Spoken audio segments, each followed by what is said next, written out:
सहाबी से कहा था, ये मेरे प्यारे, अगर तू खड़े होकर के नमाज पढ़ पाए तो खड़े होकर के नमाज पढ़ ले, अगर खड़े होकर के नमाज नहीं पढ़ पाते हो तो बैठ करके नमाज पढ़ लो, अगर बैठ के नहीं नमाज पढ़ पाते हो तो तुम लेट करके पहलू के बल नमाज पढ़ो, अगर उसकी भी ताकत तुम्हारे अंदर नहीं है तो तुम इशारों में नमाज पढ़ो, इशारों में अपने रब को राजी और खुश कर लो। अल्लाह रब्बुल आलमीन तुमसे इबादत का मुतालबा कर रहा है, तुमको इबादत तुम्हारी ताकत के मुआफिक है। अगर खड़े होकर के नहीं पढ़ सकते बैठ के पढ़ो, बैठ के नहीं पढ़ सकते लेट के पढ़ो, इशारे से नमाज पढ़ो। अल्लाह के बंदे कम से कम नमाज तो पढ़ो, अल्लाह को याद तो करो।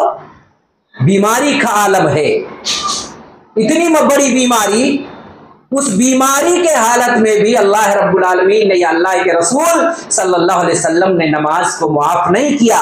ऐन जंग की हालत है, कुफार तलवार लेकर के खड़े हैं, जान अब जाए कि तब जाए, उस मौके पर भी अल्लाह रब्बुल आलमीन ने जनाब मोहम्मद रसूलुल्लाह सल्लल्लाहु अलैहि वसल्लम को नमाज छोड़ने का हुक्म नहीं दिया।